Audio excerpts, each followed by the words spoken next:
Hello, my dear students. Today we will discuss about the stages in formation of a company.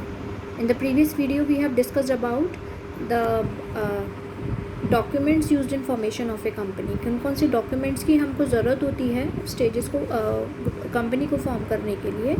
लेकिन आज हम क्या पढ़ने वाले हैं, कौन कौन सी stages होती हैं जिनको कंपनी को फॉर्म करने के लिए हमें किस किस स्टेजेस से जाना पड़ता है, कौन कौन सी स्टेजेस होती हैं, राइट.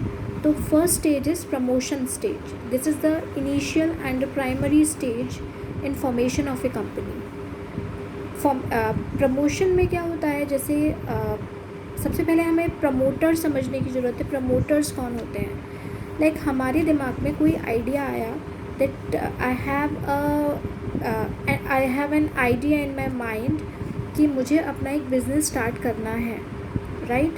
तो वो क्या है, मेरे माइंड में एक आइडिया आया and when I convert my idea into a physical shape.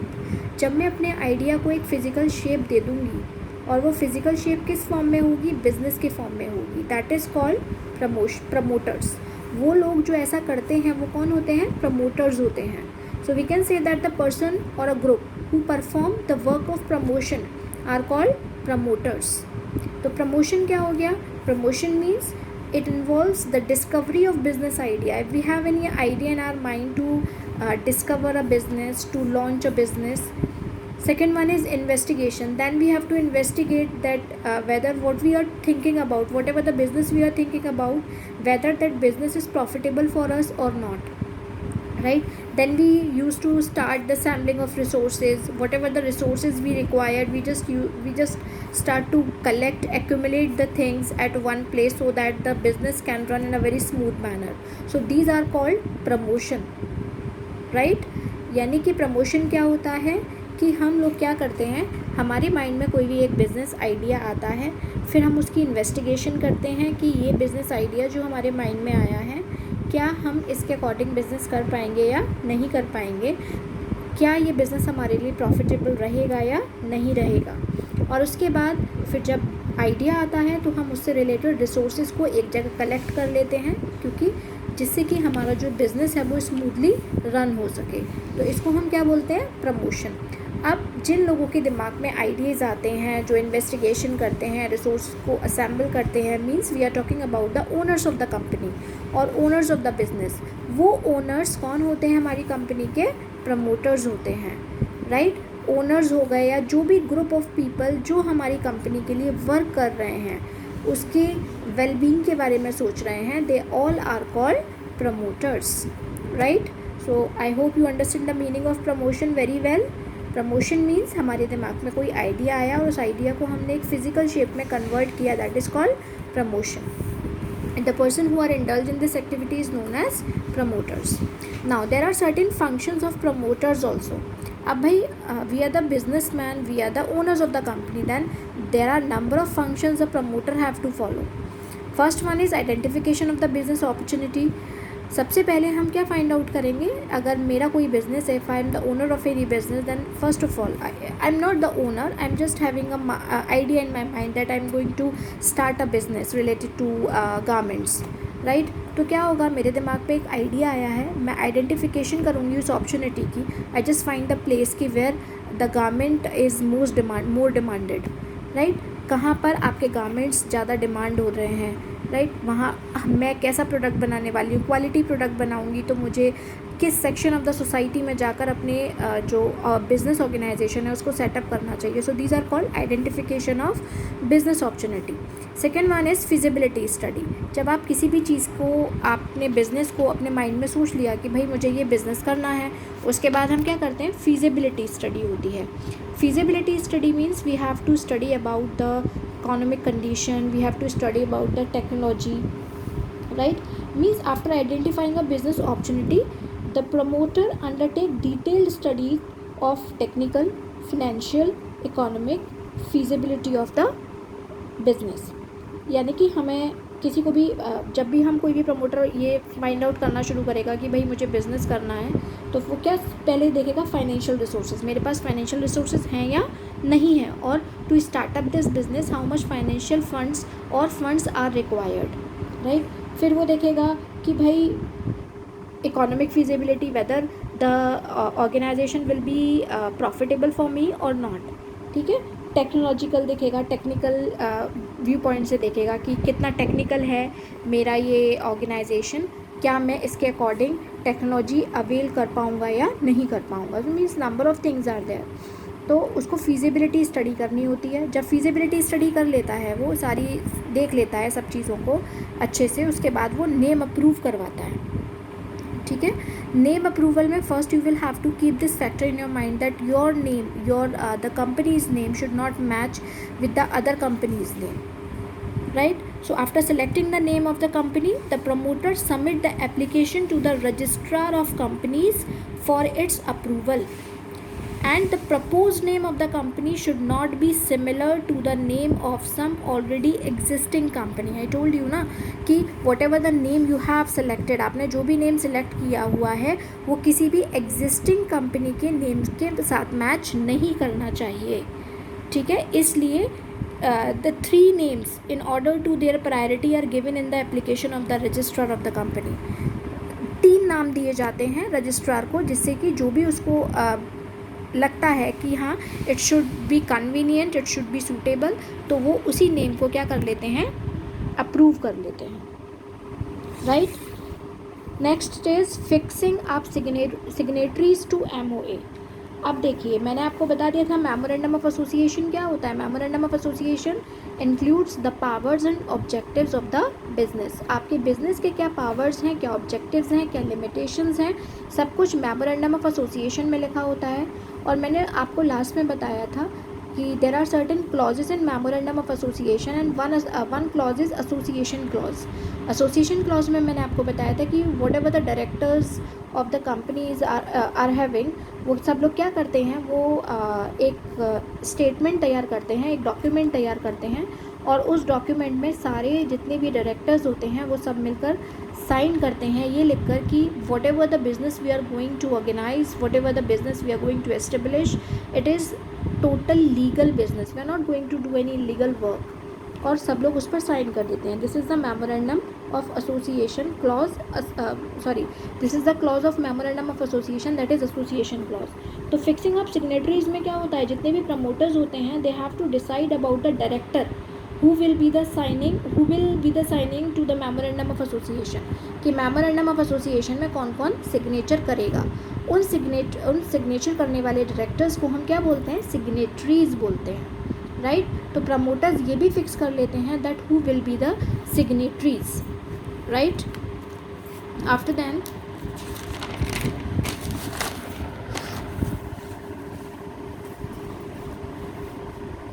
There is appointment of professionals.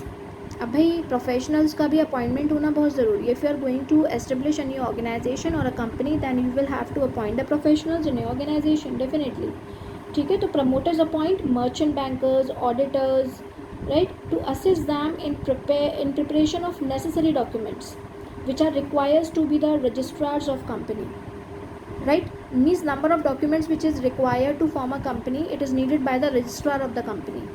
So you will have to appoint the professionals in your organization, like auditors होना चाहिए आपकी कंपनी में. आप जैसे आपके यहाँ बुक्स ऑफ अकाउंट्स हैं, then who is going to check that books of accounts, तो auditor should be there in your company. CA VA जो होते हैं ये सब they all should have to be in your company. Right. सो आपकी company क्या करती है, जो आपका प्रमोशन स्टेज होता है उसी में प्रोफेशनल्स को अपॉइंट कर लिया जाता है. After then preparation of necessary documents, और उसके बाद आपके नेसेसरी डॉक्यूमेंट्स को प्रिपेयर किया जाता है. मैंने आपको पहले ही बता दिया था the documents required information of a company. Number of documents are there. जो इंपॉर्टेंट डॉक्यूमेंट्स हैं वो हैं MOA, memorandum of association, second is article of association, third one is prospectus, एक स्टैट्यूटरी डिक्लेरेशन भी होता है. Means number of documents are there. तो वो सारे डॉक्यूमेंट्स आपको प्रिपेयर करने होते हैं if you want to form a company. तो ये सारा काम हम कौन सी स्टेज में कर लेते हैं, प्रमोशन स्टेज में कर लेते हैं. ठीक है. Now the next topic, the next point is incorporation stage. First stage हमारी कौन सी हो गई, प्रमोशन स्टेज हो गई. ठीक है. और हमारी सेकेंड जो स्टेज है वो कौन सी स्टेज है, इनकॉर्पोरेशन स्टेज. इनकॉर्पोरेशन का अगर हम इनकॉर्पोरेट करवाते हैं अपनी कंपनी को, एक तरीके से रजिस्टर करवाना हम कह सकते हैं इसको. ठीक है. तो according to the Companies Act 1956, we have to incorporate, we have to register our company as a body corporate. ठीक है, तो इनकॉर्पोरेशन स्टेजेस में भी कुछ हमारे स्टेजेस होती हैं. I am going to teach you. First one is promoter send an application to the registrar for incorporation. सबसे पहले हमारे पास अब सारे डॉक्यूमेंट्स कंप्लीट हैं, तो हमारा जो वो होता है, आपका जो प्रमोटर्स होते हैं वो लोग क्या करते हैं, आपके रजिस्ट्रार को एक एप्लीकेशन सेंड करते हैं. ठीक है, for the incorporation of the company, right, along with necessary documents. It signifies that in this stage company offers a proposed name before the registrar of the company. वो लोग क्या करते हैं, अपना एक प्रपोज नेम भी उसके साथ अटैच कर भेजते हैं. फिर जैसे ही उनके पास सारे डॉक्यूमेंट्स जाते हैं, तुरंत सेकेंड पॉइंट होता है हमारा फिलिंग ऑफ नेसेसरी डॉक्यूमेंट्स. अब आपका जो प्रमोटर होता है, he have to fill the necessary documents. And what are the documents which we have prepared in the first stage, that is memorandum of association, article of association, है ना, और statement of authorise capital. आपकी एक authorise capital की statement भी होती है. Authorise capital होती है आपकी registered capital. For example, if you want to purchase a land or a house, ठीक है, तो you have to register your land with some money. आपको रजिस्ट्री करानी पड़ती है उसकी रजिस्ट्रार ऑफिस में, लाइक बैनामा जिसको हम हिंदी में बोलते हैं. तो ऐसे ही आपको अपनी कंपनी का भी क्या करवाना पड़ता है, रजिस्ट्रेशन करवाना पड़ता है. और जितने पैसे से उसका रजिस्ट्रेशन होता है उसको हम क्या बोलते हैं, ऑथोराइज्ड कैपिटल. ठीक है, और नेसेसरी डॉक्यूमेंट्स को फिल करने के बाद आपका जो रजिस्ट्रार होता है उसकी कुछ रजिस्ट्रेशन फ़ीस होती है, वो किसके ऊपर डिपेंड होती है, ऑथोराइज कैपिटल के ऊपर डिपेंड होती है. राइट, ये जो आपका थर्ड पॉइंट है, payment of fees. Payment of fees में क्या होता है, यहाँ पर आपको फ़ीस पे करनी पड़ती है, और फ़ीस सबकी अलग अलग होती है. जितनी आपकी ऑथोराइज कैपिटल होगी,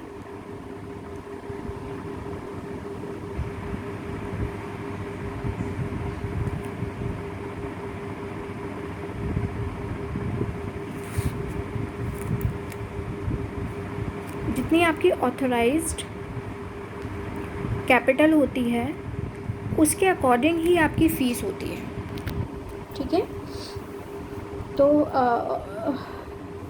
the registration fees is vary from person to person we can say, और फ्रॉम प्रमोटर टू प्रमोटर, और फ्रॉम कंपनी टू कंपनी.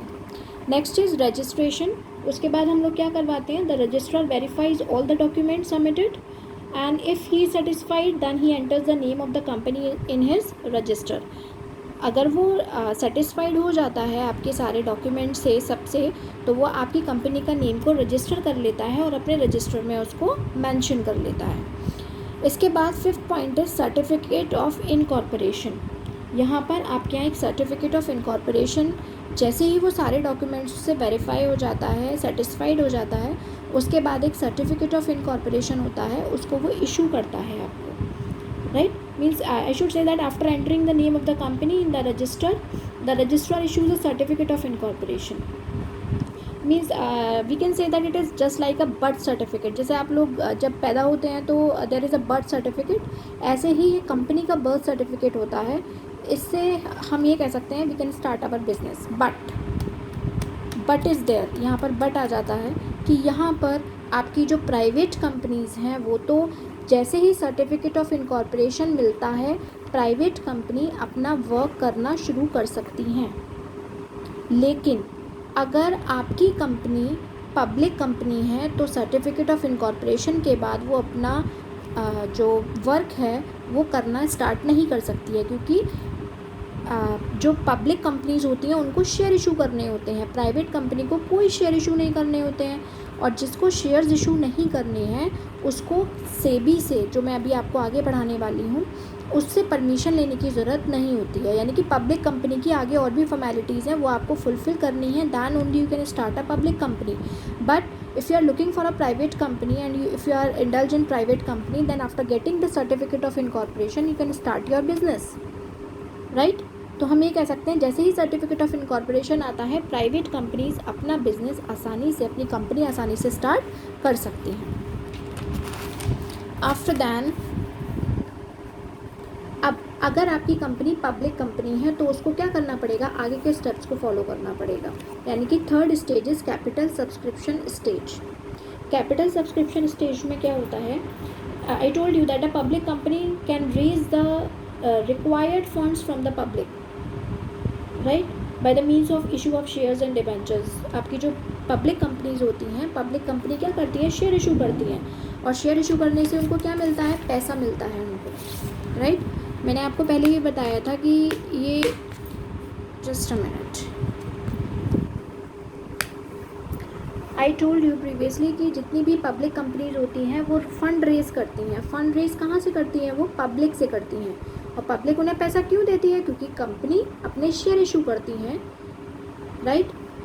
और शेयर मैं बता चुकी हूँ आपको क्या होते हैं। तो I should say a public company can raise the fund from the public by the means of issue of shares and debentures. So for doing the same, it has to issue a prospectus. I told you what is prospectus. It is an invitation to the public to subscribe to the capital of the company, right? So they have to undergo various other formalities also. उनको बहुत सारी formalities से भी गुजरना पड़ता है।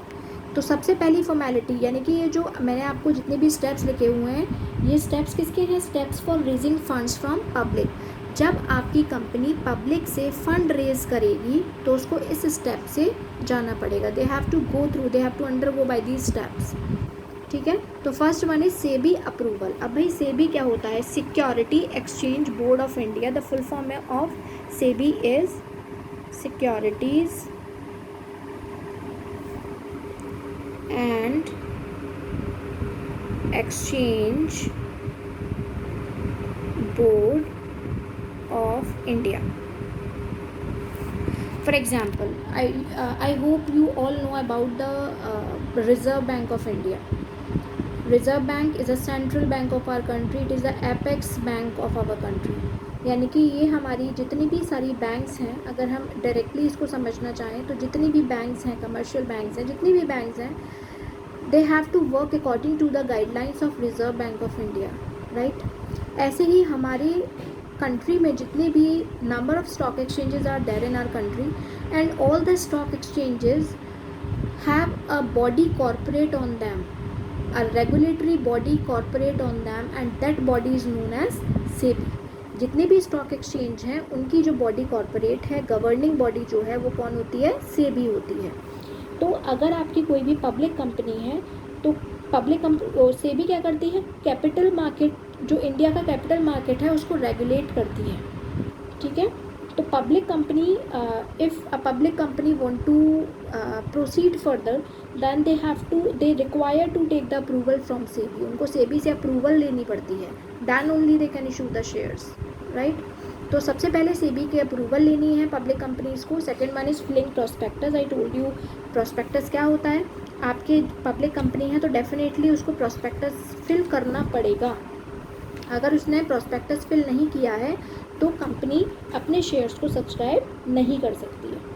जैसे ही वो अपने प्रोस्पेक्टस को फिल करेगी, प्रोस्पेक्टस बना लेगी, उसके बाद वो अपने आप प्रोफेशनल्स का अपॉइंटमेंट करती है। प्रोफेशनल्स का अपॉइंटमेंट मतलब कि आपकी कंपनी क्योंकि शेयर इशू करने जा रही है तो आपकी कंपनी को बैंकर्स की, ब्रोकर्स की, अंडरराइटर्स की ज़रूरत होगी, ठीक है। अब भाई बैंकर्स, बैंक की हमें ज़रूरत होती है ऑब्वियसली। जो भी आपके शेयर से रिलेटेड जितने भी ट्रांजैक्शंस होंगे वो सब किससे होंगे, बैंक से होंगे। इसलिए आपकी कंपनी को बैंकर्स को हायर करना पड़ेगा।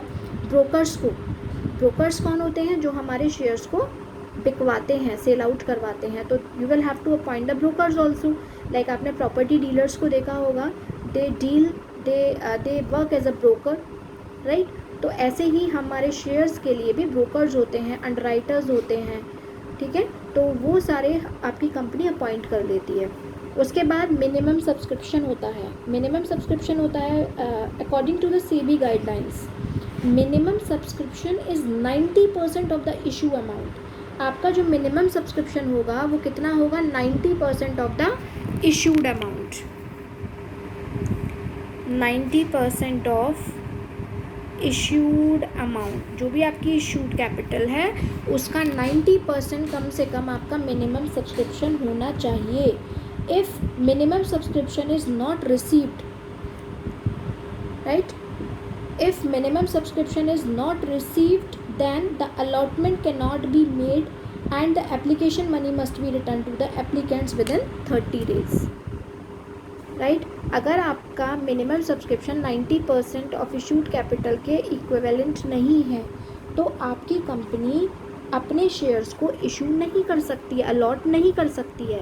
और क्योंकि हमारे पास पैसा आ जाता है पहले ही, तो हमें अपने जितने भी कैंडिडेट्स का पैसा आया है हमें उन सब का पैसा रिटर्न करना पड़ता है। आफ्टर देन एप्लीकेशन टू एक स्टॉक एक्सचेंज, आपको एक एप्लीकेशन लिखनी होती है स्टॉक एक्सचेंज को, क्योंकि अगर आपकी पब्लिक कंपनी है and you want to issue the shares, then first you will have to list your company in the stock exchange of your country. आपको स्टॉक एक्सचेंज में अपने आप को लिस्ट कराना होगा। अगर आपने अपने आप को लिस्ट नहीं कराया है तो आपकी कंपनी इनवैलिड मानी जाएगी। Public company, I am talking about the public company, right? And if a company fails to get such permission within 10 weeks from the date of closure of subscription list, the allotment shall become void, right? इसके बाद अगर सब कुछ हो जाए और उसके बाद हम अलॉट कर देते हैं शेयर्स को अलॉटमेंट किया जाता है सब्सक्रिप्शन स्टेज में ही। अलॉटमेंट ऑफ शेयर्स का मतलब क्या होता है? एक्सेप्टेंस ऑफ शेयर्स अप्लाइड, यानी कि एक अलॉटमेंट लेटर इशू किया जाता है शेयर होल्डर को कि भाई आपको शेयर अलॉट किए जा रहे हैं हमारी कंपनी की तरफ से, ठीक है? तो ये होता है हमारा अलॉटमेंट ऑफ शेयर्स। तो आई होप यू अंडरस्टैंड कि सेबी, सबसे पहले हम सेबी से अप्रूवल लेते हैं। हमें स्टेप बाय स्टेप नहीं है, सेबी से अप्रूवल लेते हैं, हमें प्रोस्पेक्टस को फिल करना पड़ता है, हमें अपॉइंटमेंट लेना पड़ता है प्रोफेशनल्स का, और मिनिमम सब्सक्रिप्शन हमारे पास होना चाहिए 90% of the issued amount, right? आप एक स्टॉक एक्सचेंज को एप्लीकेशन लिखेंगे जिसमें साफ साफ कहेंगे उनसे कि हमें अपनी कंपनी को रजिस्टर कराना है, लिस्ट कराना है। First you have to list your company, after then allotment of shares, right? इसके बाद commencement of business, the fourth and the last point is commencement of business. जैसे ही आपका थर्ड स्टेज कंप्लीट होती है हम फोर्थ स्टेज की तरफ बढ़ते हैं, commencement of business. Commencement of business में क्या होता है कि कमेंसमेंट ऑफ बिजनेस, एक सर्टिफिकेट ऑफ कमेंसमेंट आपको मिलता है, ठीक है? सर्टिफिकेट ऑफ कमेंसमेंट मिलता है, लेकिन उसके लिए हमें कुछ डॉक्यूमेंट्स की ज़रूरत होती है। First you have to fill that documents and then जो आपका रजिस्ट्रार होता है वो उसको फाइनलाइज कर देता है और आपको कमेंसमेंट ऑफ बिजनेस इशू हो जाता है। उसके लिए आपको क्या करना पड़ता है? एक डिक्लेरेशन होती है दैट 90% जो आपका इशूड अमाउंट का 90% है वो सब्सक्राइब हो चुका है, राइट? आपकी सब जो जितने भी आपका 90% ऑफ इशूड कैपिटल है उसको आप सब्सक्राइब कर चुके हो टू द पब्लिक। दूसरा, जितने भी आपकी कंपनी में डायरेक्टर्स हैं उन लोगों ने अपने जो शेयर्स के अमाउंट है वो कैश में पेमेंट कर दिया है। अगर ये दोनों चीज़ें आप रजिस्ट्रार को बोल देते हैं, मतलब सारे डॉक्यूमेंट्स इसके साथ उन तक हैंड ओवर कर देते हैं, then a statutory declaration that above requirements have been completed and these all the requirements will be signed by the directors और the secretary of the company, right? दो चीज़ें होती हैं, एक तो 90% ऑफ इशूड अमाउंट, आपको ये डिक्लेयर करना पड़ेगा that 90% of the issued amount has been subscribed, ये सब्सक्राइब हो चुका है जनरल पब्लिक को। दूसरी चीज़ कि आपके जितने भी डायरेक्टर्स हैं उन्होंने अपने शेयर्स का जो पेमेंट है वो कैश में कर दिया है, ठीक है? If you have these both declaration with you then the certificate of commencement will be issued by the registrar. और जैसे ही आपके हाथ में सर्टिफिकेट ऑफ कमेंसमेंट आता है, public company can start their business on that particular date. समझ में आ गया आपको? जैसे ही आपके पास कमेंसमेंट ऑफ बिजनेस आता है तुरंत ही आपका क्या स्टार्ट हो जाता है? पब्लिक कंपनीज़ का बिजनेस स्टार्ट हो जाता है।